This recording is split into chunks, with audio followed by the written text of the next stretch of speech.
కేసీఆర్ గారి నాయకత్వం,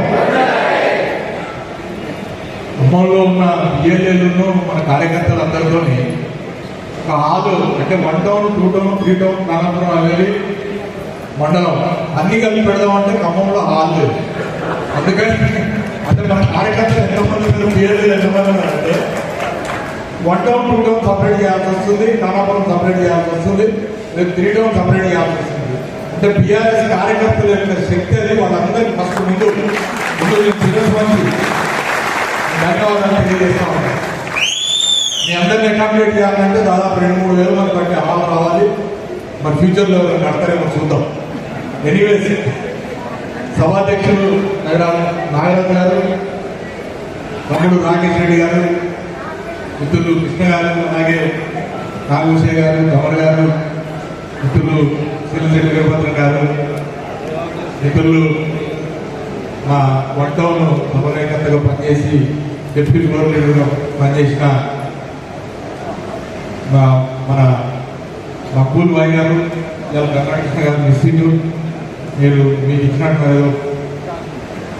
కార్యక్రమం ఉందని, శ్రీశైలం గారు, భక్తులు జయకుమార్ గారు, సోదరిమణి కార్పొరేటర్ అద్భుతంగా 5 ఏళ్ళు పనిచేసి ఆ ప్రాంతంలో అందరి మన్ననలు పొందిన పల్లాలు పొందిన, అలాగే మా వేదిక మీద ఉన్న వీరెడ్డి నాగచంద్రారెడ్డి గారు, భక్తుల ప్రసాద్ గారు, నాగలకోటి గారు, జ్యోతిరెడ్డి గారు, పొన్నం గారు, సుదర్శన్ గారు, వేదిక మీద ఉన్న 1 టౌన్ 2 టౌన్ సంబంధించిన మిగతా నాయకులు, ముఖ్యంగా మా బిఎల్ఏలందరికీ, డివిజన్లో ఉన్న ముఖ్య నాయకులు, కార్యకర్తలందరికీ మీ యజమాన శిరస్సు వంచి నమస్కారం తెలియజేస్తాం.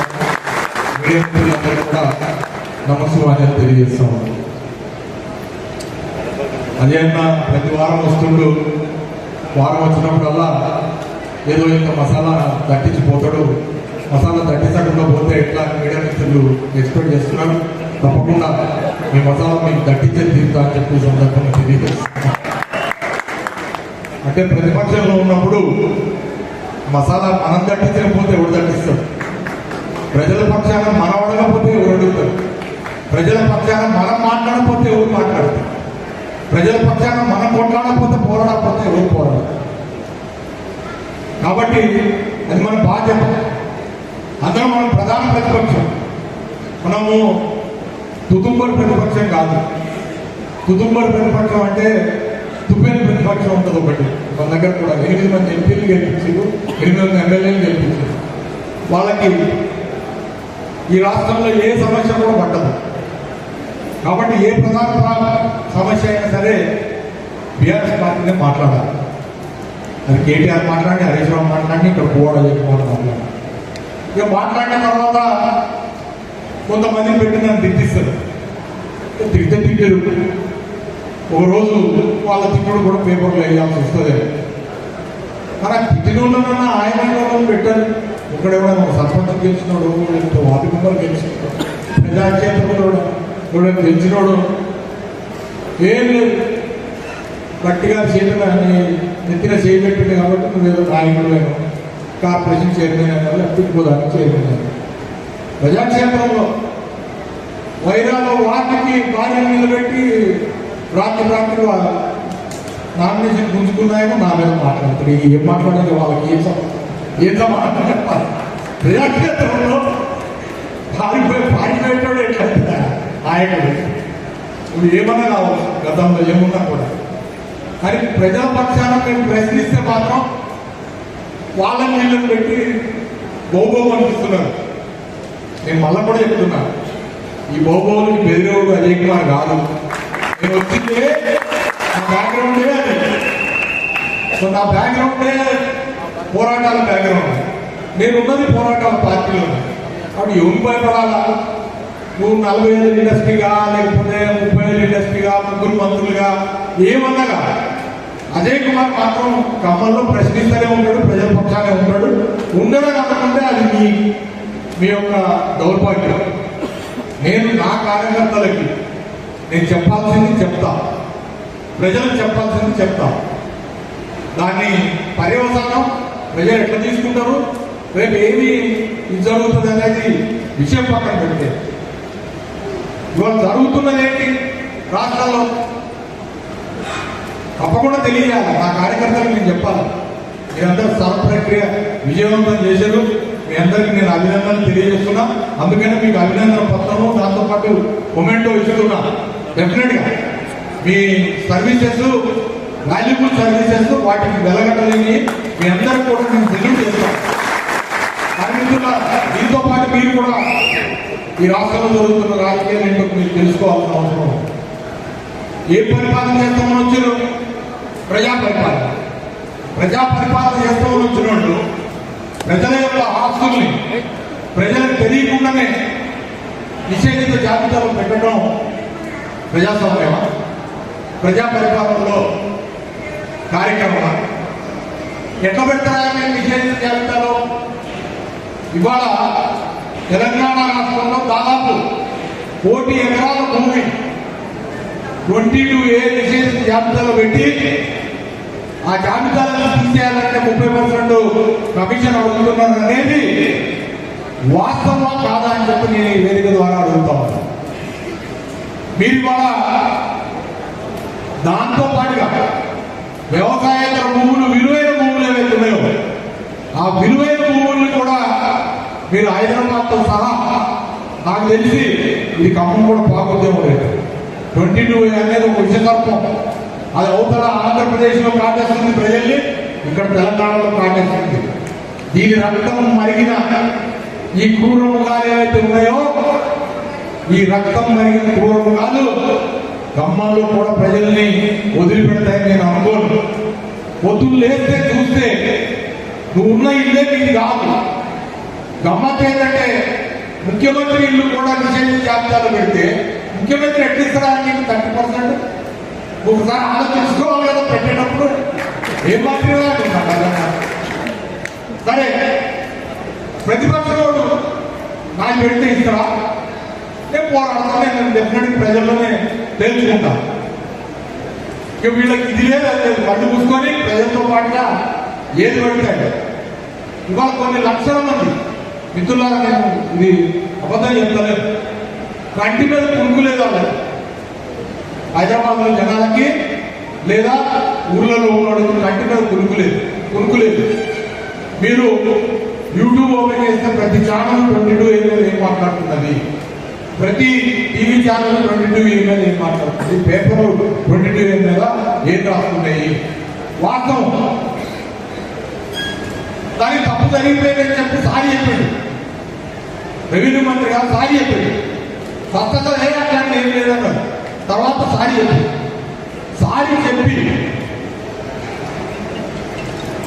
వాళ్ళకి ఎన్ని రోజులు సారి చెప్పి వాళ్ళకి ఎన్ని రోజులు? ఇవాళ కూడా 22A భూములు విలువైన హైదరాబాద్లో ఉన్న ఆస్తులతో సహా, ప్రజల ఆస్తులతో సహా, పేదవాళ్ళ ఆస్తులతో సహా నువ్వు నిషేధం జాబితాను తొలగించావా? ఖమ్మం కూడా పెట్టాడు తమ్ముడు, చెప్తానే ఉన్నా. ఎందుకు పెట్టాడు? పెడతారు శ్రీనివాస్, నాకు తెలుసు. ఇది అదొక నేను చెప్పినగా అనకుండా లాంటిది. కాంగ్రెస్ అంటేనే కథం పట్టించేది.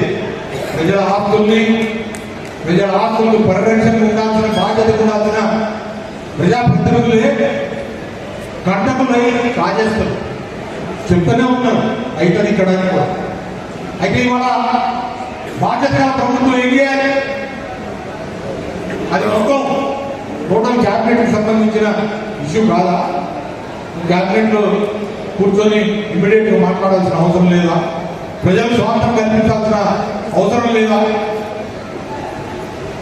ఇవాళ ఆయన ఒక్కడు సారి చెప్తే అయిపోయిందా? దులుపుకొని నేను ఇంగ్లాండ్ పోతా లేకపోతే అమెరికా పోతా అంటే కుదురుతుందా? మళ్ళీ తిరుగుతా బాబా వస్తున్నాడు. వాడికి పోవటానికి కుదరదు, అమెరికా పోవటానికి ఇక్కడ చాలా సమస్యలు ఉన్నాయని కేంద్ర ప్రభుత్వం అమెరికా పోవడానికి కూడా పర్మిషన్ ఇవ్వకుండా వెనక్కి రప్పించింది. ఇంత బర్నింగ్ ఇష్యూ అది. దాని గురించి మంత్రి గారు సారి చెప్పి కూర్చుంటే కుదురుతుందా? లక్షల కోట్ల విలువైన ప్రజల యొక్క ఆస్తులను పరిరక్షించాల్సిన ప్రభుత్వం అంటే ఏంటండి? What is the government? Government అంటే ప్రజల యొక్క హక్కుల్ని పరిరక్షించాల్సిన బాధ్యత. మీకు ఓటేసి మిమ్మల్ని అధికారంలోకి తీసుకొచ్చినట్టే మీరు ఏం చేసినా చేయకపోయినా ముందైతే నా ఆస్తి నేను నా సొంతంగా సంపాదించుకున్నాను ఎసర రాదనే ఒక ఈ భావన అయితే ఉండాలి. కానీ వాళ్ళది లేదు. వాళ్ళ కట్టి మీద కొనుక్కు లేకుండా ప్రజలు ఇబ్బంది పడతా ఉన్నారు. మనప్పుడు ఏమన్నారు, కేసీఆర్ సార్ ధరణిని తీసుకొని వచ్చాడు. నిజంగా ధరణిలో కొన్ని సమస్యలు ఉంటాయి, కానీ వ్యవసాయ భూముల వరకు మాత్రమే ధరణిని పరిమితం చేసి ఏదైతే ఆ పవర్ ఉందో అది రైతుకి మొదల వెళ్ళి ఆ పవర్ ఇచ్చింది. కానీ మీరేమన్నారు, అసలు ధరణే మొట్టమొదటి కూడా సమస్య, నేను రాగానే ధరణిని బంగాళాఖాతంలో పడేసి బ్రహ్మాండమైన ఇంకొక ఆల్టర్నేటివ్ సిస్టమ్ తీసుకొస్తామన్నారు. దానికి మీరు పెట్టిన పేరు భూభారతి. ఇవాళ అదే భూభారతి ఏం చేస్తుందో, భూభారతి భూములను హాంపట్ చేస్తుంది. భూభారతి భూములను హాంపట్ చేస్తుంది. మీకు ఆడత పడితే ప్రజలు, మీరు ప్రజల యొక్క భూములకి ఆడత పట్టించారు. ఇవాళ అడుగుదామంటే దానికి సమాధానం చెప్పడానికి ముఖ్యమంత్రి ఇక్కడ లేడు. వచ్చిన తర్వాత దానికి సమాధానం చెప్పాల్సిన అవసరం ఉంది. ఇవాళ రెవెన్యూ శాఖ మంత్రి గారు పొంగులేటి శ్రీనివాసరెడ్డి గారు సారీ చెప్పి తప్పించుకోలేదు. నిజంగా కూడా మన జిల్లాకు సంబంధించిన ఒక మంత్రి పదవి వస్తే మన జిల్లాకు ఒక మంచి పేరు వస్తుంది. మంచి మరి ప్రజలందరూ కూడా పథకాలను గుర్తుపెట్టుకునే విధంగా ఒక మంచి శాఖను మన జిల్లా నుంచి మంత్రిగా నిర్వర్తించినట్లు మన జిల్లా ప్రజలందరూ కూడా గర్వంగా ఉండాలి. కానీ మీ హయాంలో ఇట్లాంటి కార్యక్రమాలు జరుగుతున్నప్పుడు, భూములకు సంబంధించి ప్రజలు ఇబ్బంది పడతా ఉన్నప్పుడు మీరు చూసుకోవాల్సిన అవసరం ఉంది కదా, మీరు చూసుకోవాల్సిన బాధ్యత మీ మీద లేదా? మీరే కదా ఆ రోజున ఈ కాంగ్రెస్ ప్రభుత్వంలో మేము వెళ్ళిన తర్వాత ఈ ప్రజలకు సంబంధించిన సమస్యలన్నింటినీ మేము పరిష్కారం చేస్తాం భూములకి అని చెప్తే ఇవాళ 3 సంవత్సరాలు అయింది. 3 సంవత్సరాల కాలంలో ధరణిలో ఉన్నప్పుడు కేవలం 89 లక్షల ఎకరాల విషేత జాబితాలో ఉన్న భూములు ఇవాళ 1 కోటి ఎకరాలకి ఎట్లా చేరింది అని చెప్పి మేము టీఆర్ఎస్ పార్టీ తరఫున ప్రశ్నిస్తా ఉన్నాం, ఈ ప్రభుత్వాన్ని ప్రశ్నిస్తా ఉన్నాం. దాంట్లో మీ ఆంతర్యం ఏంటి చెప్పాలి. మీరు ఒక పక్క పక్కనేమో హైడ్రా అడ్డం పెట్టుకొని గుడిసెలన్నీ కూలగొడుతుంది. హైడ్రా లేని దగ్గర ఖమ్మం లాంటి దగ్గరనేమో వెలుగు పడతాం. అక్కడ రాత్రికి రాత్రి 12 సంవత్సరాల పాటు ఉన్న పేదల కాలనీని నేలమట్టం చేశారు. నేలమట్టం చేసి దాని డ్రోన్ పిక్చర్లు తీసుకొని నేను గాజాను సృష్టించా, ఇరాన్ మీద అమెరికా దాడి చేస్తే ఎట్లయితే అన్ని మట్టం అయిపోయాయో ఆ రకంగా వెలుపడిన ఒక్కరోజు మట్టం చేశా అని చెప్పారు. ఇదా ఢిల్లీలో చిక్చాట్ చెప్పారు. పేదలు నివసించే ప్రాంతాలని వాళ్ళకి చేస్తే దాన్ని రెగ్యులేట్ లేకపోతే దాని జోలికి వెళ్ళారు. కానీ మట్ట సంఘం కూలగొట్టి పాలన వేశారు. పేదల తరఫున ఓ పార్టీ పోరాడింది, లెఫ్ట్ బ్యాక్గ్రౌండ్ ఉన్న పార్టీని పోరాడింది, పేదలు గుడిసెలేపించాలని చెప్పి. ఈ జిల్లాలో కమ్యూనిస్ట్ పార్టీలు లేదా లెఫ్ట్ బ్యాక్గ్రౌండ్ ఉన్న వాళ్ళు అందరూ కూడా నా చిన్నప్పటి నుంచి కూడా అనేక మందికి ఇళ్ల కోసం అని చెప్పి ఎక్కడైతే గవర్నమెంట్ స్థలాలు ఉన్నాయో అక్కడ గుడిసెలు వేయించిన తర్వాత వాటి కోసం పోరాటం చేశారు. అది కమ్యూనిస్ట్ పార్టీ సిపిఐ అయినా, సిపిఎం అయినా, న్యూ డెమోక్రసీ అయినా, లేదా ఓపీడీఆర్ అయినా, లేకపోతే ఇంకోటైనా, పేదల మరి సంఘం అయినా, లేకపోతే ఇంకోటైనా వాళ్ళు పేదవాళ్ళ కోసమే పనిచేశారు తప్పితే దాని వెనకాల వాళ్ళు ఆశించి చేయలేదు. కానీ వాళ్ళని మాత్రం మీరు తప్పు పడతారు. వాళ్ళు ఓట్లు వేయించుకొని అధికారంలో వస్తారు, వాళ్ళని తప్పు పడతారు. ఆ పేదవాళ్ళు ఎవరైతే మీకు ఓట్లు వేశారో వాళ్ళని రోడ్ల మీద తీసుకొస్తారు. వాళ్ళు కనీసం రోడ్డు మీద పడేస్తే ఇంకా బువ్వ పెడితే దాని మీద కూడా తక్షణే ఆ రోజు 15 రోజులు వెలుగుబండకు సంబంధించిన బాధ్యతలు ఇక్కడ అంబేద్కర్ భవన్లో తీసుకొచ్చి పడేస్తే వాళ్ళకి కనీసం భోజనం పెట్టాల్సిన కనీస బాధ్యత ప్రభుత్వానికి ఉండింది. కానీ తీసుకొచ్చి రోడ్డును పడేస్తే మేము మా ట్రస్ట్ మేము ఏదో సాయం చేయాలని పార్టీ తరఫున నిర్ణయం మీకు చేస్తే ఒకనొక టైంలో పోలీసులు వచ్చి అడ్డపడి భోజనం కూడా పెట్టద్దు అని చెప్పారు. అంత నిర్దయంగా ఉండే పార్టీ కాంగ్రెస్ పార్టీ. ఇది కేవలం మాటలు చెప్పడం వరకే. నువ్వు ఇవాళ ఎక్కడో ఢిల్లీలో కూర్చొని రాజ్యాంగ ప్రతిని పట్టుకొని రాహుల్ గాంధీ గారు మాట్లాడతారు.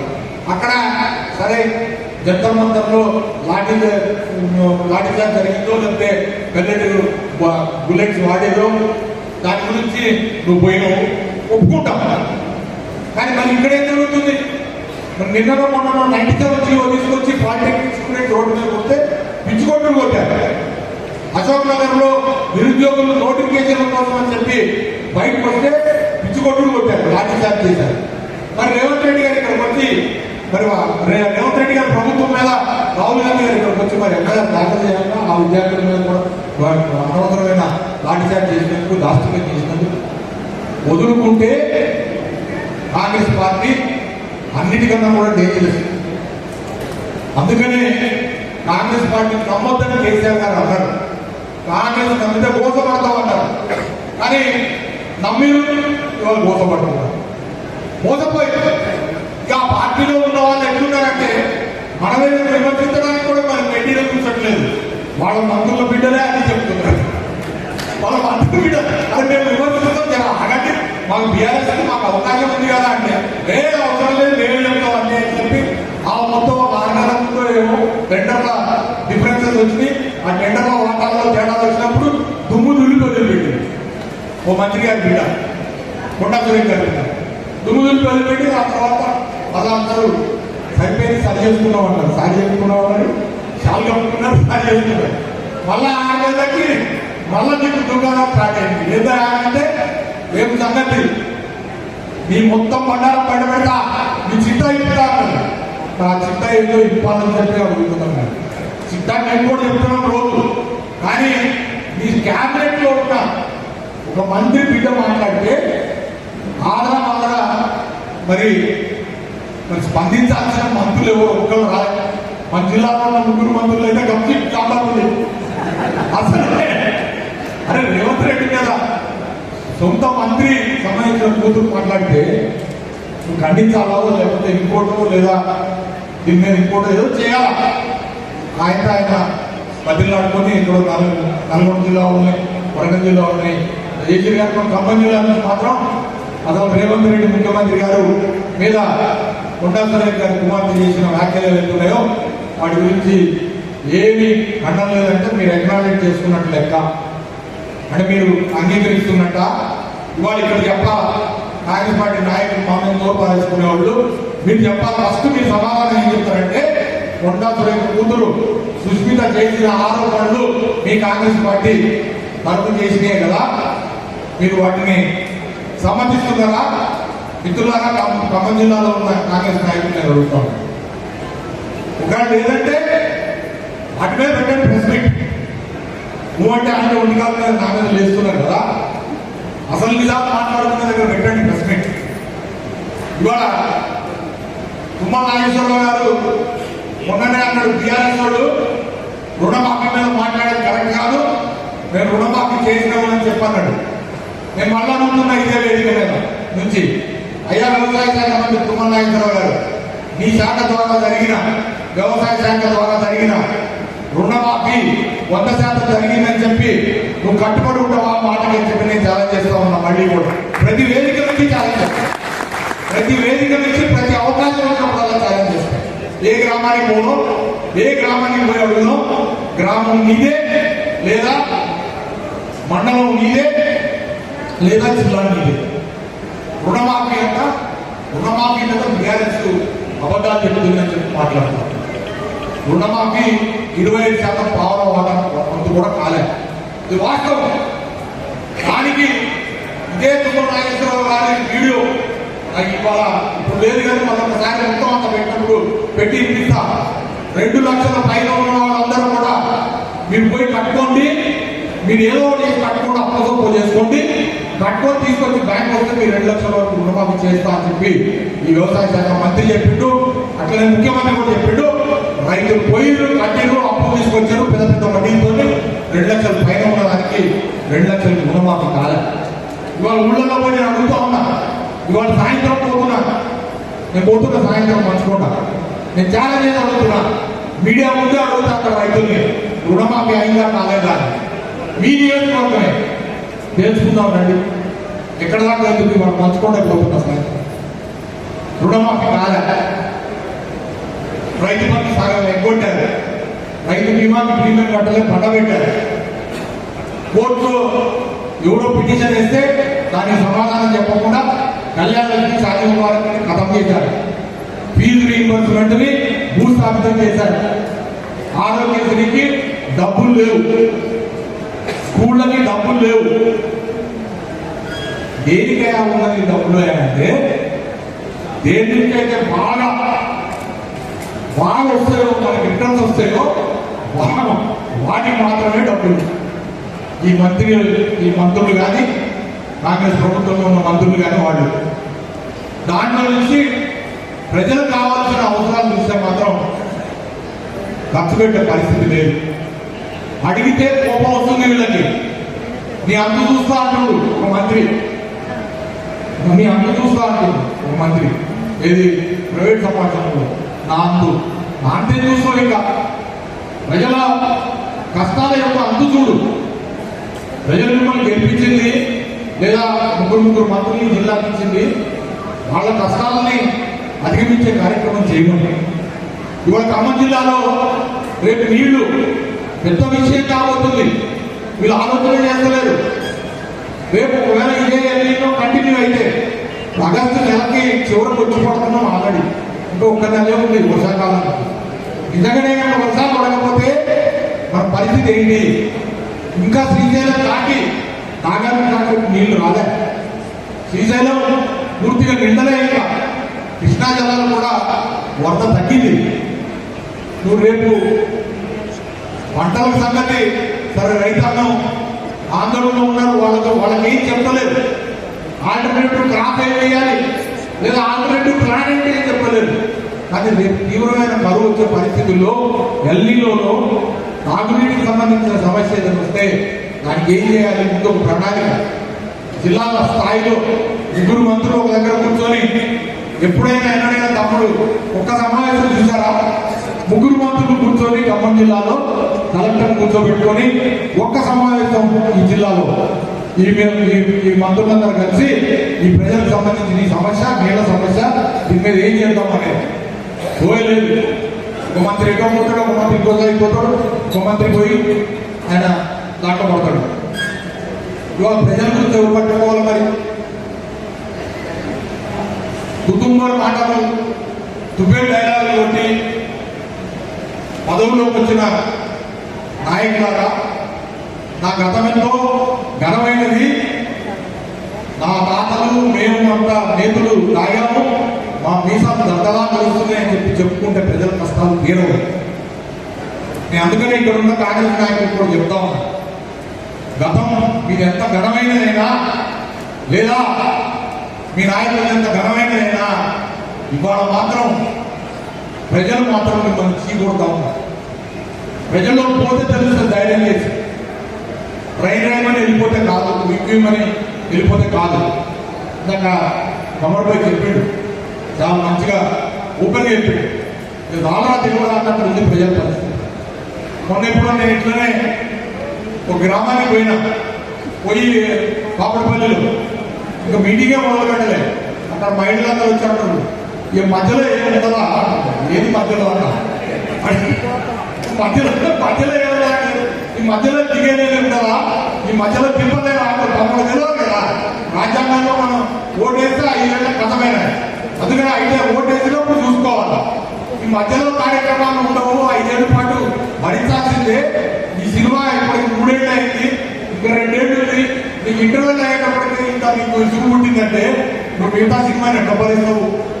లేదు, నిజంగా సినిమా బాగుంటే నువ్వు ఇంటర్వ్యూ తర్వాత చూస్తావు. లేకపోతే ఇంటర్వ్యూలకి ఏమైతుంది, పోతే డబ్బులు అని చెప్పి నువ్వు పిల్లలు తీసుకొని ఇంటికి పోతావు. శుభ్రంగా ఆగి పడుకుందాం ఈ తలయాన్ని ఎందుకు రాదు. ఇక్కడ అట్లా కాదు. శుభం కార్డు పడ్డదాకా మళ్ళీ కేసీఆర్ శుభం కార్డు వేసేదాకా మళ్ళీ కేసీఆర్ ముఖ్యమంత్రి అయ్యేదాకా ఈ ప్రజల కష్టాలు అయితే తీరేటట్లు లేవు. కరెంట్ అండి, నాణ్యమైన కరెంట్ అంటేనే కాంగ్రెస్ అంటేనే కరెంట్ అంటే ఇవాళ ఛాలెంజ్ చేసి చెప్తా ఉన్నా. ఆ కరెంటు మంత్రి కూడా మనుషుల నుంచే పరిస్థితి ఇస్తున్నారు. బట్టి గారు గ్రామాల్లో అత్యంత దుర్భర పరిస్థితుల్లో ఉంది పరిస్థితి. ఎప్పుడు కరెంట్ వస్తే ఎప్పుడు రాదు తెలియదు. క్వాలిటేటివ్ కరెంట్ కేసీఆర్ గారు రెప్పపాటు కూడా పోకుండా బ్రహ్మాండంగా ఇచ్చిండు. 24 గంటల కరెంట్ ప్రజలు కడుపు నిండా నీళ్ళు ఇచ్చిండు. బ్రహ్మాండంగా పథకాలు అమలు చేసింది. ఇవాళ అన్నిటినీ కూడా తొక్కి మొత్తం భూసాక్షి చేసి పథకాలన్నీ పైకెళ్ళి నిన్ను దొప్పుకుంటూ వస్తా, అని దొప్పుకుంటూ వస్తా, లేకపోతే నిన్ను భూస్థాపితం చేస్తా, వాళ్ళకి మొదలపిన్న గోతులు బాధపడతా. బిడ్డ ఈ పరిపాలనలోనే సాగితే కాంగ్రెస్ పార్టీని 100 అడుగులు కాదు 1000 అడుగులు గోలు తీసి ప్రజలు తప్పకుండా పాల్పెట్టే రోజులు దగ్గరలోనే ఉన్నాయని ఎందుకంటే ఒక్కోసారి ప్రజలు విసుగు వచ్చినప్పుడు ఏం చేస్తారు? కడుపులో పెట్టుకుంటారు. ఆ కడుపులో పెట్టుకుంటే ఆ కసిని కేవలం ఎన్నికలప్పుడు ఓట్లు వేసినప్పుడే తీరుస్తారు.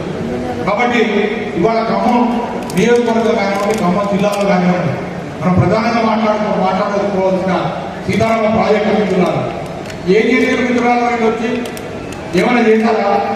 సీతారామ ప్రాజెక్టు ఏమైనా చేశారా? ఏం చేయకపోగా ఇంతంత ఎలకతో కొంత రాజీవ్ కెనాల్ కూడా తోవిందే. ఆ రాజీవ్ కెనాల్ తోవి ఇట్లా నీళ్ళు వదలగానే ఆ కెనాల్ లైనింగ్ ఉంటుంది. లైనింగ్ కొట్టకపోతే మా మిత్రులు మీడియా మిత్రులు ఒకటి తెలవడం రాయాలని చాలా పెద్దలు చేయగానే ఫోన్ వస్తూనే ఉన్నాయంట. మీరు స్కానర్లో ఉండరు. స్కానర్లో ఉంటే ఏంటండి? స్కానర్లో ఉంటే ఏంటి? విలేకరులు అనేవాళ్ళు, జర్నలిస్టులు అనేవాళ్ళు స్కానర్లకు భయపడతారా? లేకపోతే ధమ్కీలకు భయపడతారా? భయపడదు. నిర్భయంగా ప్రజల పక్షాన మీరు రాయాల్సిందే, రాయాలనుకోవడం. నేను జర్నలిస్ట్ మిత్రుల్ని ఒకసారి గుర్తు చేస్తున్నా. అందరికీ ఇస్తున్నాము ఇళ్ళు స్థలాలు జర్నలిస్టుల కోసం అని చెప్పి, మన చరిత్రలో మిగిలిపోతాం అని చెప్పి 23 ఎకరాలు విలువైన స్థలాన్ని, జర్నలిస్టుల స్థలాన్ని బ్రహ్మాండంగా నేను జీవో తీసుకొచ్చి క్యాబినెట్లో పెట్టి ఎవరికి ఏ రాష్ట్ర ప్రభుత్వంలో కూడా జరగని విధంగా రాష్ట్ర స్థాయిలో తీసుకొచ్చి దానికి సొసైటీ పెట్టి వాళ్ళకి అప్పచెప్పి మా సైదులు గారిని దానికి ప్రెసిడెంట్ కూడా చేసినాం. వాళ్ళకి అప్పచెప్పినాం. మా ఎన్నిక గారు కూడా ఉన్నారు ఇక్కడ. అప్పచెప్పినాం. కేవలం ప్రభుత్వం ఏం చేయాలని వాళ్ళకి ప్లాట్ వేసి ఇవ్వడం చేయాలి, లేదా ఆ 23 ఎకరాలను డిమార్కెట్ చేసి అప్పచెప్పాలి. మా ప్రభుత్వం పోయి 3 ఏళ్ళు అయిపోయింది. నేను వాళ్ళ జీవో ఇచ్చి కూడా 3 పైన. కానీ ఇవాళ వాడిని కూడా అడిగి విసిగిపోయి జరుగుతున్నారు. బాగా మంచిగా ఆ రోజుల్లో అయితే బాగా మంచిగా పార్లమెంట్ పెట్టారు. వీళ్ళందరూ కూడా హామీలు ఇచ్చారు. మామూలు హామీలు ఇవ్వాలి, అందరు ప్రజలకు ఇచ్చినట్టే ఇచ్చారు. అందరినీ కూర్చున్నట్టు పాప వాళ్ళని కూడా ఉంచారు. నేను అడుగుతా ఉన్నా, ఎక్సెప్షన్ లేవా? కనీసం జర్నలిస్ట్ పెట్టుకోవడం వాళ్ళకి చేయకూడదు. నువ్వు ఇవ్వాల్సింది కూడా ఏం లేదు. తీసుకొచ్చి ఇచ్చిన దాన్ని నాశనం పట్టించారు. ఎందుకు? కారణం చెప్పాల్సిన అవసరం ఉంది. దానికి రీజన్ ఏంటి అంటే, ఒక విలువైన భూమి పక్కన ఇంకొక విలువైన భూమిని జర్నలిస్ట్ లాంటి వాళ్ళకు ఒక 100 గజాలు 160 గజాలు తీసుకోవు. ఏం తక్కువలేదు, ఓర్చుకోలేదు. ఏమైతుంది?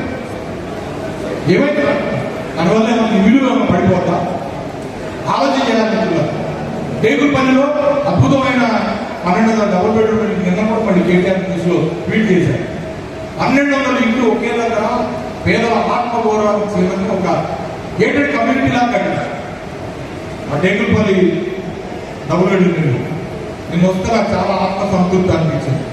ఇట్లాంటి మంచి పనులు చేసిన తర్వాత కూడా మరి మనం ఓడిపోయినాం. కానీ ఆ వచ్చిన పరిణామం అట్లాంటిది. ఆ రోజున దాని గురించి చింతించాల్సిన అవసరం లేదు. కానీ నాకు అవకాశం వచ్చింది. ఒకే దగ్గర 1200 మంది పేదలకి మిత్రులారా ఆలోచన చేయండి. ఒక్కొక్క డబుల్ బెడ్రూమ్ ఇల్లు కనీసం 15 లక్షల రూపాయలు విలువ వేసుకున్నా కూడా ఎన్ని కోట్ల రూపాయలు విలువైన ఆస్తిని పేదలకి మనం సృష్టించగలిగినాం. దానికి రోడ్లు వేసి, దానికి బ్రహ్మాండంగా కరెంట్ ఇచ్చి, లేకపోతే ఆట వస్తువులు పెట్టి, లేకపోతే పార్కులు తయారు చేసి. ఒకటే ఉదాహరణ నేను చెప్పింది. 3800 మంది పేదలకి రోడ్డు పక్కన ఉండి ఎప్పటి నుంచో కృషి చేసుకుంటే జీవో 57 వాళ్ళందరూ కూడా పట్టాలు ఇచ్చారు. వాళ్ళ పేదలందరూ కూడా సంతోషంగా ఉన్నారు. కొన్ని చోట్ల పట్టాలు ఇచ్చిన దగ్గర కూడా వాటిని కూడా వాళ్ళకి కూడా కూలగొట్టారు. వెలుపడ కూలగొట్టినట్టే 218 సర్వే నెంబరు, మన 218 సర్వే నెంబరు ఉదాహరణ 625 మందికి ఒకే దగ్గర ఇస్తే దాంట్లో రోడ్డు తీసుకొని ఒక రోజు వచ్చి, ఇంకో రోజు స్టూడెంట్లు, ఇంకో రోజు ఇంకోటి అన్నీ అందులో వచ్చిపోతాయా? ఎందుకు మీ దాంట్లో చెప్పుకోవా మీ ఇల్లు లేకపోతే మీ కాలనీలు మీ సొసైటీలు అయిపోయి వాటి నుంచి వేటి నుంచి కూడా పోవు. జాతీయ రహదారుల నుంచి పోవాలి, అంతర్జాతీయ రహదారుల నుంచి పోవాలి, స్కూళ్ళు పెట్టినా అందులో నుంచి పోవాలి, పేదోళ్ళు స్థలం చూసుకోవాలి. వాళ్ళు పట్టాలు పట్టుకొని వాళ్ళు తిరుగుతూనే ఉన్నారు. ఇది మన చరిత్ర. ఇప్పటి నుంచి కాదు, ఎప్పటి నుంచో వస్తున్న చరిత్ర. ఖమ్మంలో పేదవాళ్ళు ఇళ్ల స్థలాలు సంబంధించిన చరిత్ర. డెఫినెట్గా మీకు అన్నిటి మీద కూడా మీ ప్రజలు సమాధానం చెప్తున్నారు. మీ అందరూ కూడా నేను కోరుకునేది ఒకటే, మన సమయం ఎప్పుడైనా రాని, కత్తి ఎప్పుడు వస్తుందో అప్పుడు యుద్ధం చేస్తాం. ఈ లోపల మనం ఏం చేస్తుండాలి? ఆ కత్తిని సారం పెడతనే ఉండాలా, సారం పెడుతుంటే కత్తి తలతలం వేస్తుంటే కసక్కనే వేయాల్సిన సమయం వచ్చినప్పుడు ఓటు అప్పుడు అప్పుడు బాగుంటుంది. అందుకని ఆ ఆయుధం ఎవరు? మీరే. మన బీఆర్ఎస్ నాయకులే ఆయుధం. మీకు సాగ పెడతనే ఉంటా, నేను మీకు ఆకలి వేసినా సాగ పెడతనే ఉంటా, మీకు చిరాకు వేసినా సాగ పెడతనే ఉంటా. టైం వచ్చిన దాకా మిమ్మల్ని రుద్దుతూనే ఉంటాం. ఏదే పోవడం కుమార్ గారు ఖమ్మానికి ఆయన చెప్తుంది రాష్ట్రం మొత్తం మీద ఎక్కడా లేవు, నేను ఇక్కడ పెట్టింది కొత్తగా అంటే మరి ఏదో కార్యక్రమం మిమ్మల్ని పిలిచి స్థానం పెట్టాలి. నేను చెప్పిన 4 మాటలు మీ బుర్రకి ఎక్కాలి, మీరు 4 మంది బుర్రకి ఎక్కించాలా వద్దా అది మీ మీదనే పని. మీరే అడగాల. అడిపోయింది తులం బంగారం అడుగుతున్నా చెప్పి కళ్యాణ వెళ్ళిపోవాలి. అప్పుడు మీరు ఎట్లా కాంగ్రెస్ దీనికి ఎందుకు దానికి ఎదురు పెట్టి అయిపోయాలి. ఆయన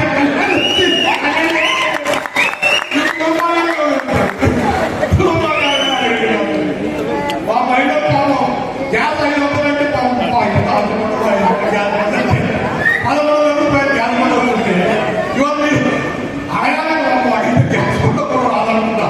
మీరు కళ్యాణం చేసుకోమంటున్నారు. అసలుకే ఖమ్మంలో కాంగ్రెస్ నాయకులు ఆ 11లో గ్యాస్ ఇప్పుడు కూర్చున్నాం.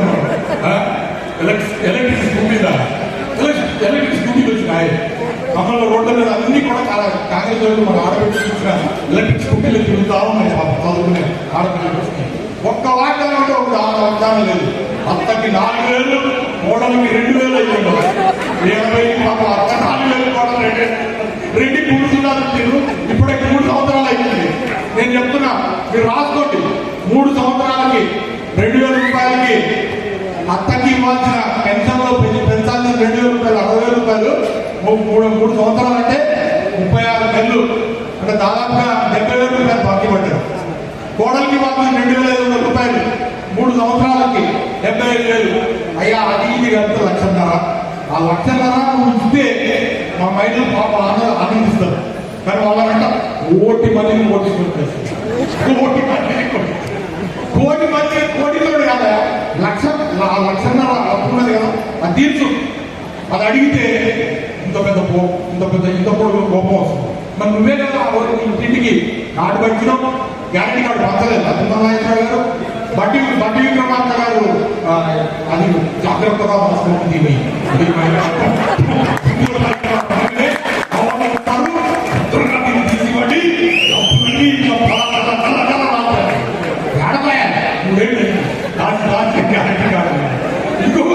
ఇంకొక ఆయనేమో 100 రూపాయలు స్టాంప్ పేపర్ మీద మేము రాగానే మీకు అన్ని చేస్తామని చెప్పి అది పేపర్ పెడితే దాన్ని నాలుగే తీసుకుంటారు కూడా సరిపోయిన పరిస్థితి అయిపోయింది. వాళ్ళు నెచ్చిన ఏం పెట్టారు? వాళ్ళకి ప్రజలకు ఏం పెట్టారు? చెప్పింది అభయాలతో, పెట్టింది మాత్రం అస్మాసురాలతో పెట్టారు. ఇది మిత్రులారా మన దేశంలో మీటింగ్ లో చెప్పుకోవడం పోతే చాలా ఉన్నాయి.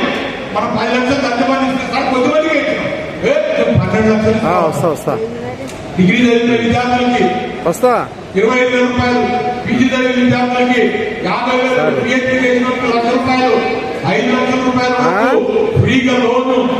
ఒక్కటంటే ఒక్కటి కూడా చేయలేదు. ఒక్క నిమిషం 2 లక్షల మా తమ్ముడు చాలా ప్రోగ్రాం చేసాడు. 2 లక్షల ఉద్యోగాలు సంవత్సరం రోజుల్లోనే ఇస్తామని ఇవాళ మూలుకుంటా వాళ్ళు ఇచ్చిన నోటిఫికేషన్ అన్ని, ఆ నోటిఫికేషన్ దగ్గర ఇచ్చిన ఉద్యోగాలన్నీ బీఆర్ఎస్ హయాంలో ఇచ్చిన నోటిఫికేషన్లకి నియామకాలు ఇచ్చిందే. నువ్వు ఇచ్చిన ఉద్యోగాలు తప్పితే వేరే కొత్తగా సృష్టించిన ఉద్యోగాలు లేవు. మరి నువ్వు సంవత్సరం రోజుల్లోనే 2 లక్షల ఉద్యోగాలు ఇస్తాను ఏమైంది? ఆ మాట మాట్లాడితే కోపం వస్తుంది. నువ్వు ఇచ్చిన ప్రతి హామీని మేము ప్రశ్నిస్తూనే ఉంటాం. ఇంకొక 2 సంవత్సరాలు ఉంది, మా ప్రశ్నలు ఇంకా స్ఫూర్తిగా ఉంటాయి, మా ప్రశ్నలు ఇంకా పదులు ఉంటాయి, మా యొక్క పోరాటం కూడా ఇంకా పదునెక్కుతుంది తప్పితే పదును తగ్గదని చెప్పి సందర్భంగా నేను కాంగ్రెస్ పార్టీ నాయకులు కానీ కాంగ్రెస్ పార్టీకి సంబంధించిన మంత్రులు కానీ చెప్తా ఉన్నాను. చివరిగా మా మిత్రుడు రాకేష్ రెడ్డి గారు కూడా చెప్పారు, మీరు ఇక్కడతో ఈ పని అయిపోయింది అనుకోకండి, దీని తర్వాత మన పార్టీ పని ఉంది. మన పార్టీ అంటే మన తల్లి లాంటిది. సభ్యత నమోదు కార్యక్రమం కూడా వస్తూ ఉంది, దానికి సంబంధించి కూడా యాప్ వస్తూ ఉంది. ఆ యాప్ లో కూడా మళ్ళీ మనందరం కూడా ఎస్ఐఆర్ పనిచేసి ప్రజల ఓట్లు మీరు ఎట్లా కాపాడారో అట్లనే మన పార్టీ మన తల్లికి సంబంధించిన సభ్యత్వం ఏదైతే ఉన్నదో ఆ సభ్యత్వాన్ని కూడా ప్రజలందరికీ మన పార్టీ అభిమానులందరూ కూడా ఇప్పించే కార్యక్రమాన్ని కూడా చేయాలనుకున్నారు. ఈసారి మనం క్వాలిటేటివ్ సభ్యత్వం చేస్తున్నాం, క్వాంటిటేటివ్ కాదు. ఇన్ని వేలు చేసినా అన్ని వేలు చేసినా కుటుంబం 30 సభ్యత్వాలు కాదు, క్వాలిటీ 500 చేసినా చాలు శభాష్ అంట. కానీ వాళ్ళు 500 మంది నేను ఎప్పుడు అడిగితే అప్పుడు నువ్వు చూపించే విధంగా నువ్వు చేయాలని నీ విజయంలో నీ సందర్భంగా చేయాలి. మనం ఇంతమంది పిఎల్ఏలని 2-3 నెలల నుంచి మనం శిక్షణ చేస్తా ఉంటే ఇంతమంది తయారయ్యారు. ఇంతకుముందు నేను కమ్యూనిస్ట్ పార్టీగా చూస్తుంటే ఇట్లా, కానీ ఒక టీఆర్ఎస్ పార్టీ కూడా ఒక 2 సెగ్మెంట్ నుంచి ఇంతమంది తయారయ్యారు. మొత్తం నియోజకవర్గానికి సంబంధించి బిఎల్ఏలు కానీ మన రేపు కమిటీలు కానీ లేదా క్రియాశీలక సభ్యులు కానీ వాళ్ళు పెడితేనే వాళ్ళకి 10,000 మందితో మనం మీటింగ్ పెట్టే అవకాశం ఉంది. ఆ రకంగా పార్టీని బ్రహ్మాండంగా మళ్ళీ నిర్మాణం చేద్దాం. నేను ఒకటే చెప్తా ఉన్నా, ప్రజల యొక్క కష్టాలు తీరాలి అంటే మళ్ళీ కేసీఆర్ ముఖ్యమంత్రి కావాల్సింది. మళ్ళీ కేసీఆర్ వస్తేనే సీతారామ ప్రాజెక్టు కంప్లీట్ అవుతుంది, మళ్ళీ కేసీఆర్ వస్తేనే రైతులకు న్యాయం జరుగుతుంది, కేసీఆర్ వస్తేనే మళ్ళీ పేదవాళ్ళకి న్యాయం జరుగుతుంది. సంక్షేమ పథకాలు కూడా మనస్ఫూర్తిగా కడుపు నిండా ప్రజలకు అందుతాయి. కాబట్టి వాళ్ళు పొరపాటు పడ్డారు, మోసపోయింది కాబట్టి వాళ్ళని మళ్ళీ చైతన్యం చేయాల్సిన బాధ్యత మీ అందరి మీద ఉందని చెప్పి మరొకసారి తెలియజేసుకుంటూ మీ అందరికి కూడా మనస్ఫూర్తిగా ధన్యవాదాలు అభినందనలు తెలియజేసుకుంటూ మీరందరూ కూడా దయచేసి మీరు అభినందన పత్రాలు మొమెంటోలు తీసుకున్న తర్వాత మీరు భోజనానికి వెళ్ళండి. ముందుగా మన నాయకులు రిక్వెస్ట్, మీడియా మిత్రులు భోజనం పెట్టించాలా, ఎవరైనా ఉంటే నేను ఇవ్వాలి లేదు వాళ్ళు భోజనం పెట్టండి. మా కార్యకర్తలకి నేను వడ్డిస్తా, వాళ్ళకి మళ్ళొకసారి మా ఇంట్లో తీసుకుపోయి వడ్డిస్తాను నేను. ఎందుకంటే వీళ్ళకి మన పత్రాలు ఇవ్వాలి, తర్వాత మొమెంటోలు కూడా ఇవ్వాలి. కాబట్టి మీడియా మిత్రులు కూడా మరి ప్రత్యేకంగా భోజనం చేసి వెళ్లాల్సిందిగా కూడా నేను రిక్వెస్ట్ చేసుకుంటూ మీ అందరూ కూడా దయచేసి ప్రశాంతంగా కూర్చొని అక్కడ ఎవరు వెళ్ళొద్దు.